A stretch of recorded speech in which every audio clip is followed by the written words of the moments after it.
Okay guys, ito po yung parking area nila dito sa Laga Pool.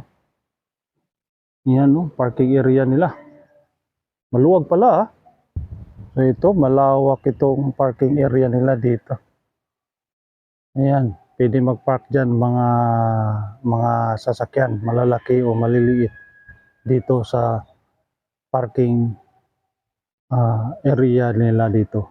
Very spacious parking ah, dito sa may Laga Pool. Ito yung entrance nila. Yun, entrance nila dito. Yan.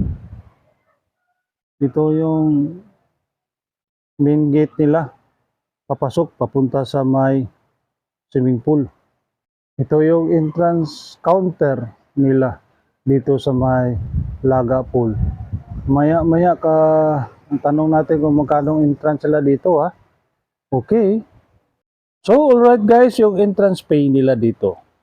Parehas 50 pesos bawat isa.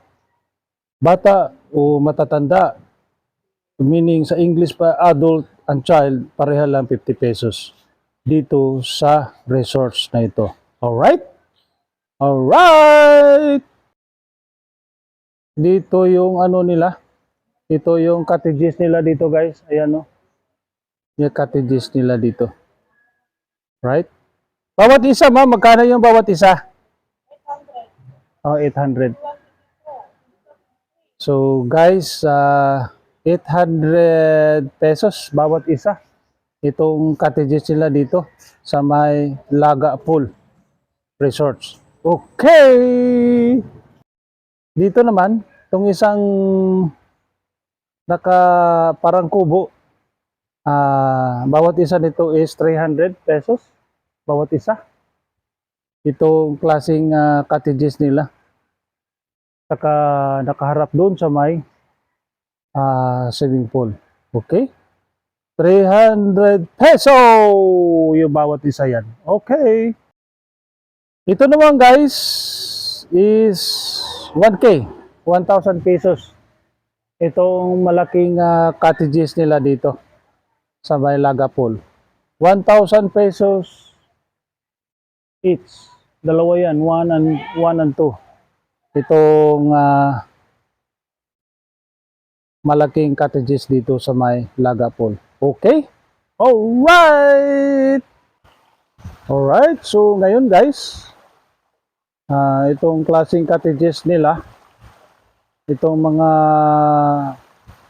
bahay kubo na klaseng cottages, bawat isa dito guys is 400 pesos bawat isa. Itong klaseng cottages nila. Marami oh, marami yan. Daming laga kubo. Ayan, yung tinatawa laga kubo. Bamboo type lang ng klaseng cottages nito.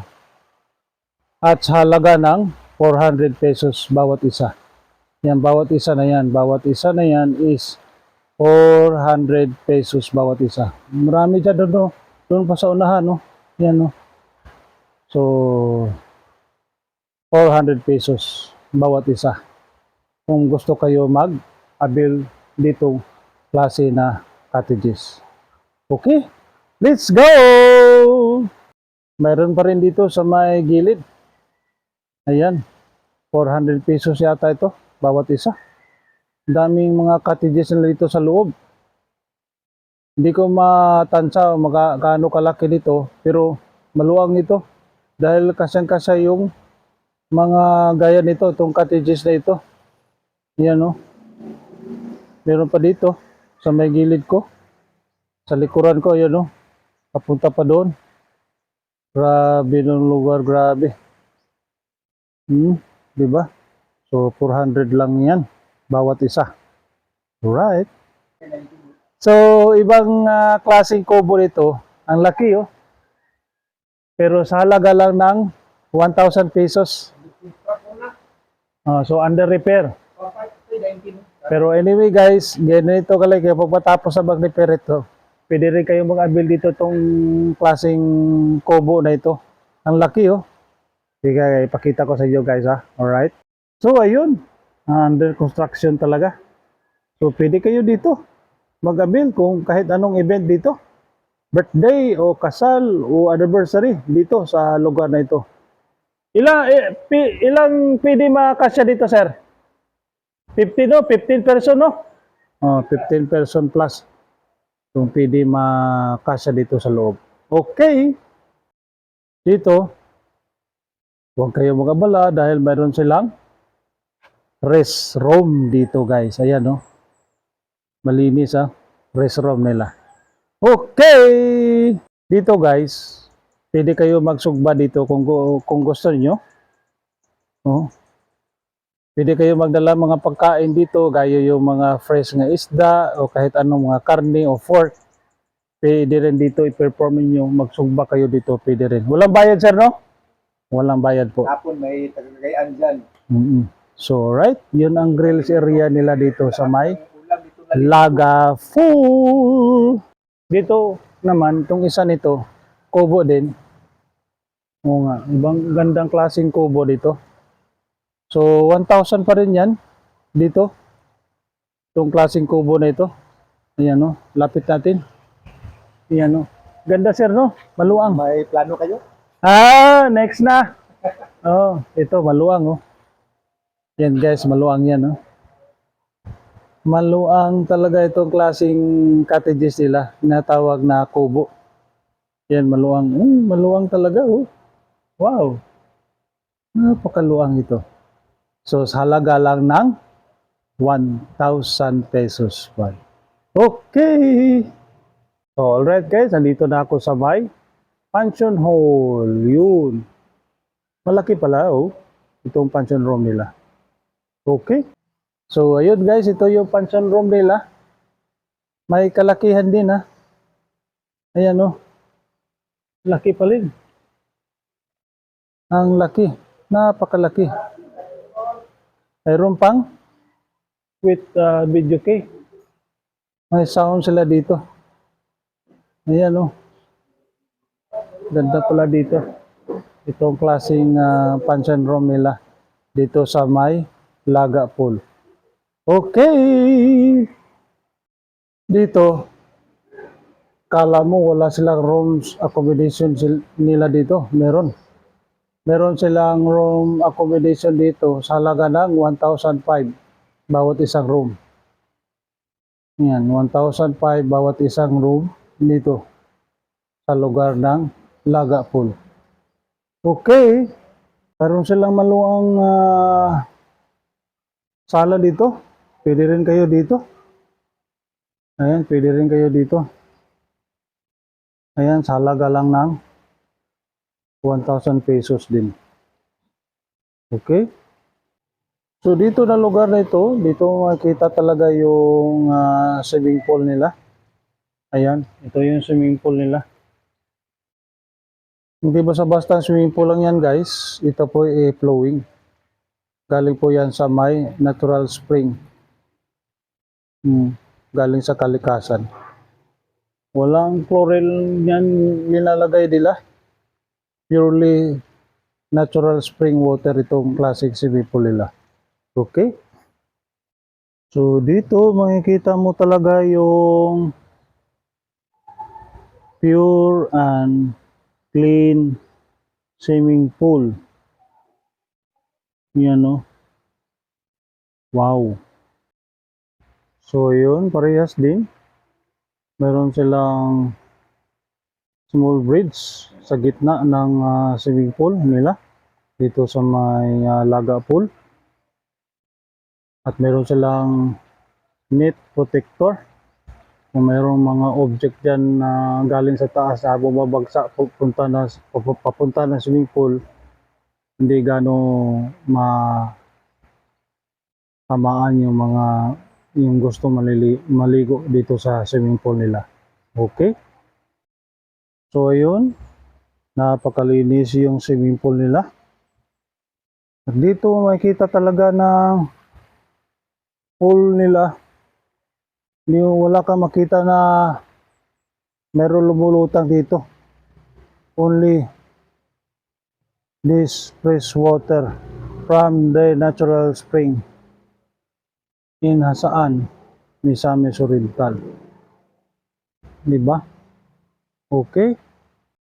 So, yun. Sa kabila. Maluwang ito ah. Meron silang slide.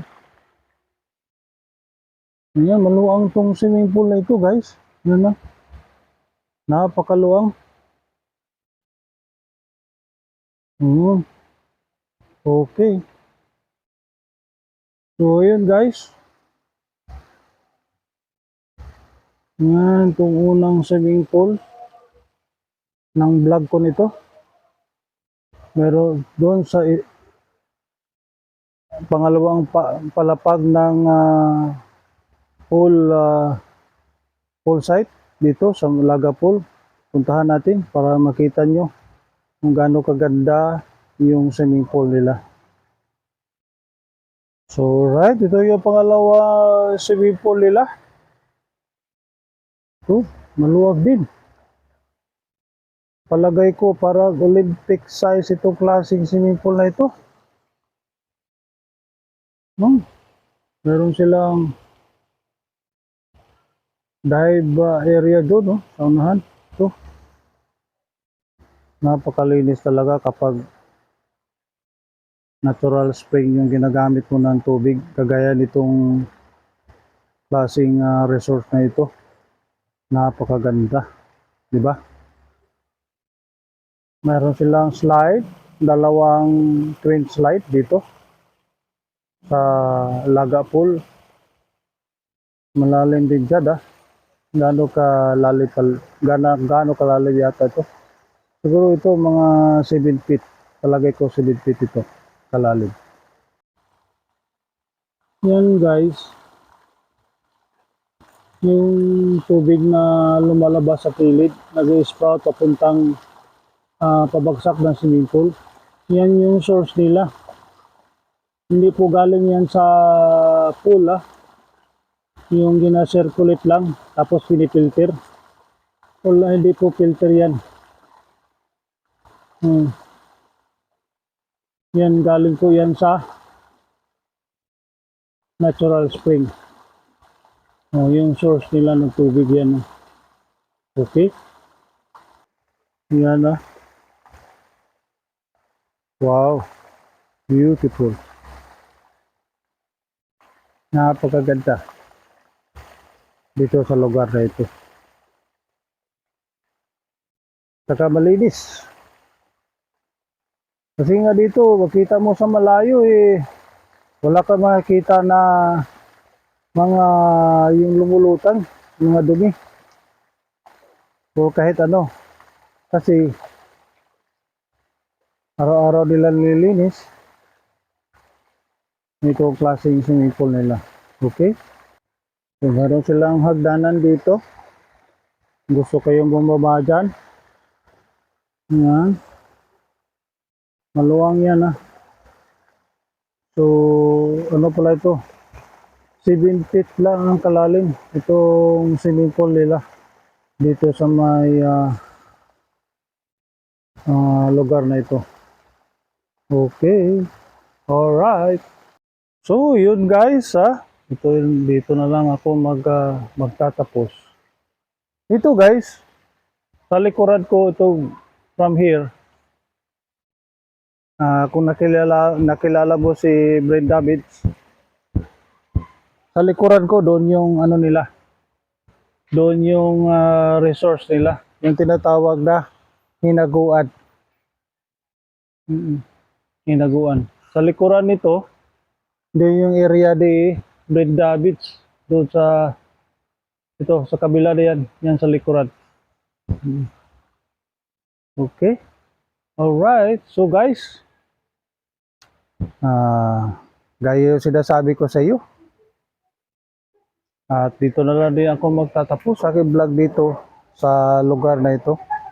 Dito sa may Laga Pool Spring Resorts. So guys, hanggang muli. My next adventure dito sa my YouTube channel ko. Ito po si Nick Vlog Travel Adventure. Nakita-kita tayo guys sa sunod kong vlog. dito sa channel ko. Alright? Thank you guys! Alright!